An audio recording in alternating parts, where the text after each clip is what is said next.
Good afternoon, ladies and gentlemen, and welcome back to another episode of Unspoken Truth. I'm the founder of Mutual Respect and the host, Daniel. And just a quick reminder that everything you see on my podcast is strictly for educational purposes. Today is just a very brief clip to outline a topic that's near and dear to my heart, and that is the legal advice you'll get as a man if you are hit with a violence order. Okay? This is invaluable information that I've learned throughout the process. You will be instructed legally to accept but not to admit. Interesting statement, because there's obviously no ethics in the legal advice when they state that bullshit. You see, most lawyers will tell you, if not all, will tell you this. Just accept the violence order, but don't admit to it, because it's not really something that's going to do anything to the future case. Let's just get this out of the way and move forward onto the child custody issues. Boom. From that point on, you are royally fucked. You have admitted to the courts that you deserve to have a violence order on you, therefore you must be a violent person. 90% of society, when they hear that a man has a violence order on them, will say this: well, he must have done something. They don't just give violence orders out for no reason. Well, that's the problem we face, Australia, is your ignorance, is your lack of intellectual ability to research for yourself, because that's exactly what they do. In this country, they hand out violence orders like they're fucking treats on Halloween. One, because it gains an advantage for predominantly the mother to use in acrimonious court cases.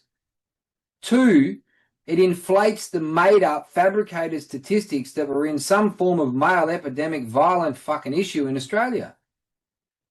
27.7% of interpersonal relationship violence is instilled in lesbian relationships. The lowest interpersonal relationship violence is homosexual couples, men. There's a direct contradiction to the horse shit fed to us on a daily level. They have turned men against women and women against men for the very fucking detriment of our society. What is it going to take for genuine protective Australians want to stand united and say, you know what? It isn't about me. It isn't about the material shit that I've built up throughout my life. This is about the legacy I'll leave when I'm no longer here anymore. Have I left the country in a better position than it was that I was born into? Or have I dropped the ball and completely fucked up, and our children and grandchildren are going to inherit a third world shithole based on a global agenda? I've had a gut full of the fact that nobody wants to call out what it is clearly happening in front of our face. We are in the middle of a population replacement program. There's a direct attack on any genuine Australians, but let's say the elephant in the room, predominantly white Australians. You see, we're racist, we're misogynistic, we're patriotic driven, we're toxic. You know what we are first and foremost? Well, what we used to be? Protective as fuck.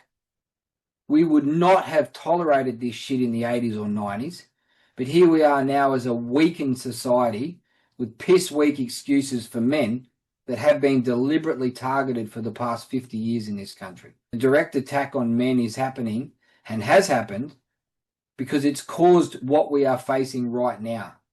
We no longer have a majority of Australian men that are willing to stand up and have a public opinion. For one reason or another, they're all too fearful to say what they truly know is going on.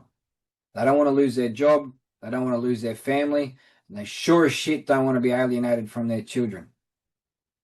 Australia, how much are we going to tolerate? Australia was built off the back of some staunch, resilient, tough men. Men of Australia. This is our issue. I understand we have been targeted. I do, more than most. Trust me when I say I've been targeted for the last 10 years of my life. But I also know that deep down, there's a lot of men out here that still feel the way I do. And that is, I know why I was born with balls. I know what my fucking purpose is, even though I've been stripped of my children, even though I've been traumatized by a system that directly targeted me for nothing more than the fact that I had testicles. I still know where I stand. I still know what my obligations are. And I know that I'm not the only one out here that has these same thought processes. The problem that we have, easily picked off individually, we only make a difference once we unite. And yes, we need women to get in line and unite with us. Yes, we need women to acknowledge the toxic feminist narrative that's been force-fed politically down our fucking throats for the past 30 years. But what we need first and foremost is Australian men to rediscover the fact that we don't lay down, that we don't cop shit, and we sure as shit don't sacrifice our future generations out of fear of what might take place to us. The line has been drawn in the sand, Australia.